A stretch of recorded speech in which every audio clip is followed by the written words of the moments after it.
Hey guys, today's lesson is all about the flam. Yeah, it's the rudiment we kind of all love to hate when we're getting started, but I know that it was one of my least favorite rudiments when I was getting started. But once you master the flam, it becomes actually one of your more favorite rudiments. So you're just going to have to trust me on this if you haven't gotten to that point yet. So today we're going to talk about how to approach the flam, again, from a core style, rudimental, competitive drumming standpoint.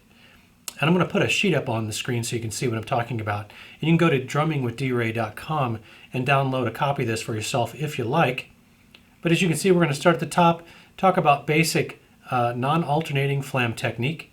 And then I'm going to kind of describe how you progress that to alternating flams, and then how we apply that on two of the most common flam rudiments. So it's a lot to cover, so let's go ahead and jump right in with a discussion on how we do flams.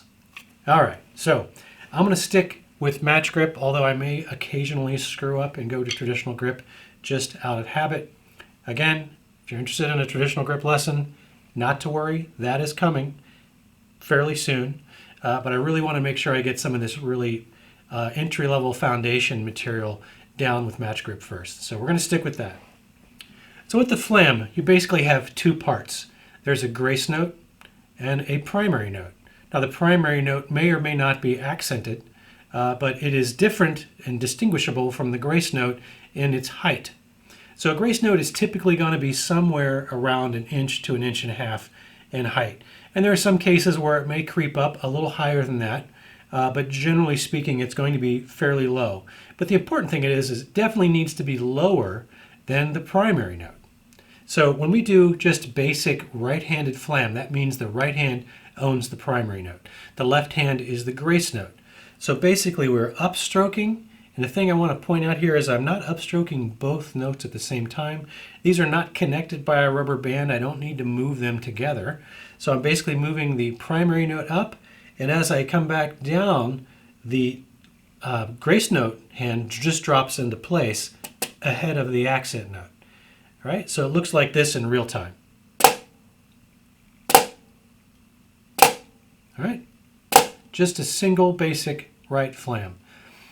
So the big mistake that I see people doing is that lifting those grace notes too high. It looks like this. Right? We end up here, or even here. That's too much on the grace note. The grace note needs to be down there. All right? And in this case, what kind of stroke am I using? Is that a rebound stroke or a downstroke? Right? That is a downstroke. Now there's no reason why I couldn't do a rebound stroke there. It would look like this. Right? Now if I do a bunch of consecutive flams on the same hand, so a bunch of right flams, and they are moderate tempo, they probably should be rebound strokes, something like this. Right? So you basically have that nice easy rebound on the right hand, and then just a little rebound drop stroke on the grace note. Right? It wouldn't make sense to go and try to force those down. Very inefficient way to play that. So just because we're playing a flam, even if it's an accent, that doesn't necessarily mean downstroke. It really depends on what follows that flam, right? So back to the flam itself.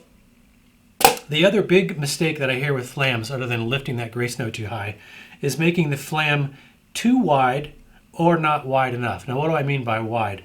So wide is referring to the timing distance between the grace note and the primary note. So this would be a pretty wide flam. Right? But we have a nice big gap there. And by nice, I mean horrible. So that's not to say that there are times when we might want wide flams. Especially on a drum set, you want some big fat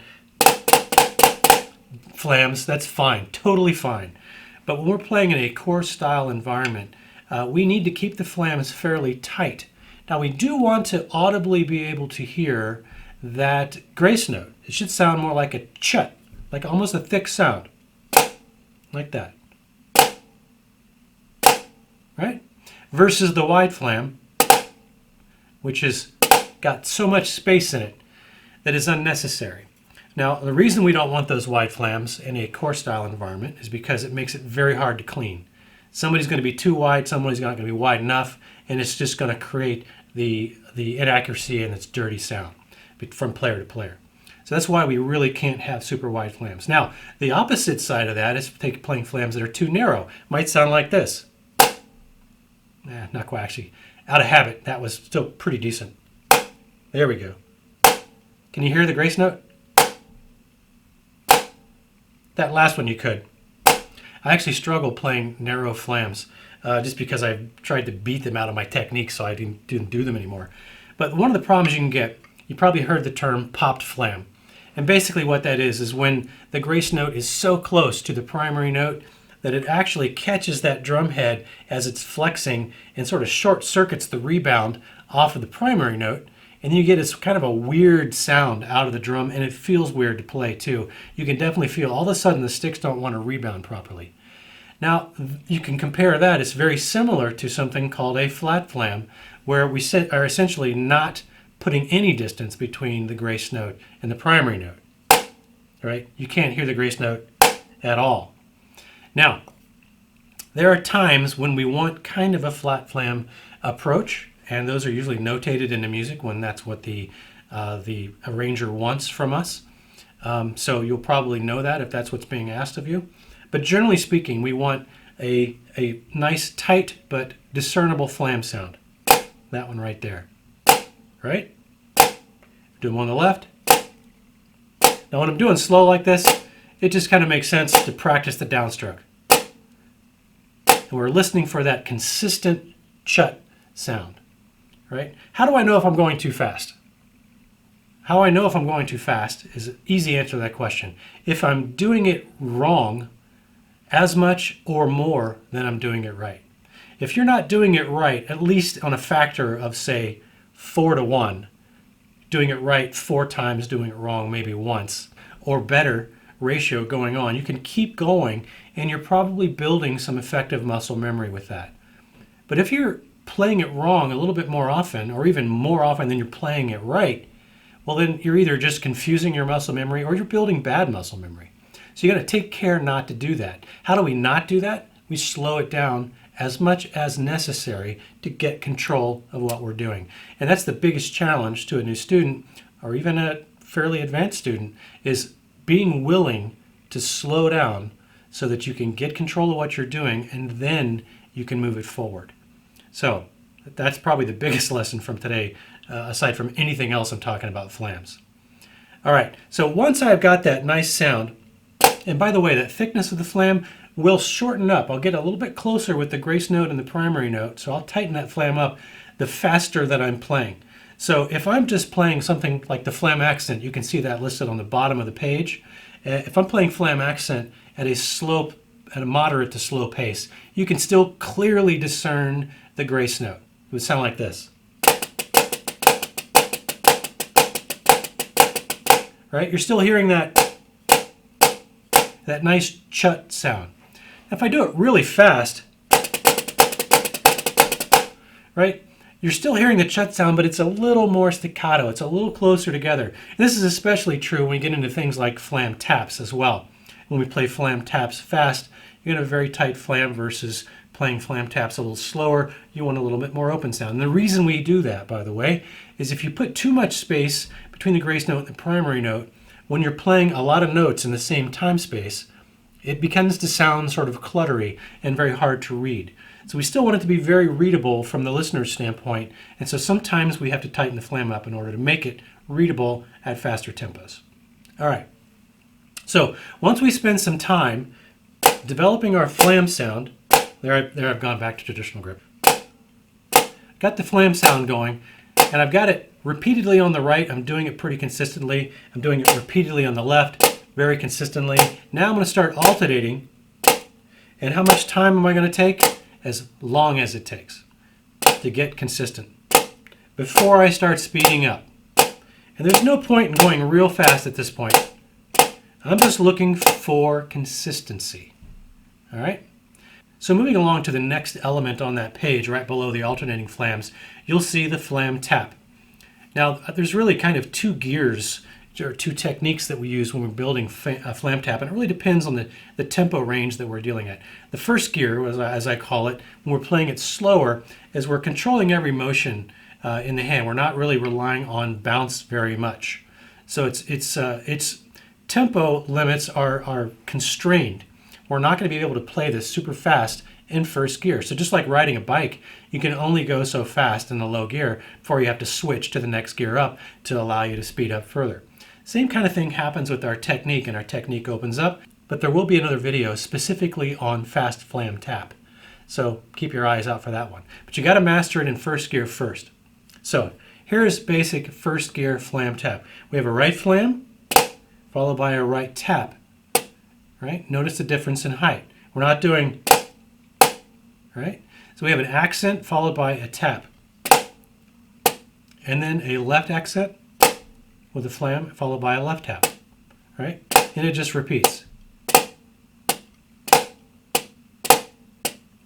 Right? And this is why downstroke on this actually, in first gear in particular, is important here, because we need to set the hand up to be able to play the tap with a minimum of adjustment. Right? If we play a rebound stroke, then guess what? Our taps are going to be way up here, right? Which is not really what you would see in a conventional accented flam tap. But you know, it'd be very hard to go, right? You can't move it down and then just get that. That's not going to work when you start taking the tempo up even just a little bit. So we want a downstroke there, right? And this is one of those nice rudiments that's conveniently labeled exactly what it is. Flam tap, flam tap. Right? And we're not looking for speed here. We are looking for quality and consistency. So make sure those are your top priorities. Now the last one, probably one of the most important rudiments you'll get into fairly early on, because this rudiment helps branch out into other more elaborate, hybrid, exotic rudiments. It's the basis for most of the advanced playing in some form or another. That is the flam accent. Right? Flam accent, not as conveniently named as the flam tap, so you kind of have to think about it. So flam accent is like an accented triplet where you're alternating strokes. So you're going triplet, triplet with the alternating strokes, and you're putting a flam on the accent. So hence the flam accent. But you got to know the triplet part. Right? So we're going to start essentially just by doing it stroke by stroke, because you have to break it down to where you control every aspect of what you're doing. So it starts out with a right flam, a left tap, right tap, a left flam, right tap, left tap. Right? And you rinse and repeat very slowly. This one's going to take you a lot longer to get faster than, say, the flam tap might. But eventually it'll get to where it feels like you're playing accented triplets like this. And you just add the flam. All right? Now the important thing I really want to get into before I wrap up here is a couple things. As you start to go faster, you need to be very tuned in to what kind of flam sound you're generating, because there's a tendency as you go faster to over tighten the flam, and sometimes you'll get that popped flam sound, especially when you're playing on a drum, and you do not want the popped flam sound because it sounds bad, it feels bad. All right, so be listening for that. Now there's one little other sinister sort of thing that comes in. That's called a mouth, which is flam spelled backwards. So what it is a backwards flam. So instead of having the primary note follow the grace note, a mouth would have the primary note hit followed by the grace note. All right? Now, once upon a time, people actually wrote exercises and rudiments and jams and stuff like this, employing the mouth as a novelty kind of item. I would say to you that unless you have completely mastered flams and other flam-based rudiments and are pretty much able to play anything that anybody else throws at you, I would not bother with the mouth. In fact, I would avoid playing mouths at pretty much any cost. You need to be paying attention. If you are playing mouths by accident, that's not a good thing. You need to take steps immediately to nip that in the bud as soon as possible. And so if you start playing, and this often happens, by the way, when you start putting together things like flam accent, right? All of a sudden the grace note ends up on the wrong side, right? And you might do it with some rights in a row and you'll get some inconsistency. Whoops. Right? It's subtle. If you start hearing that mouth thing where the accent comes first and the grace note sneaks in right afterwards, you got to fix that. How do you fix that? You've got to slow it down. You really want to push that tendency to play mouths out of your technique as quickly as possible. I hear it in about, when I'm teaching flams to new students, I would say that I hear kids playing mouths regularly in probably 50% of the kids that I teach, right? And so it's a constant effort to make sure that we address those right away, because they can really undermine your progress with flams. And since flams are an essential part of advanced drumming, we've got to get on the ball with that right away. So take care, make sure you're not playing those mouths. So hopefully you found this lesson helpful.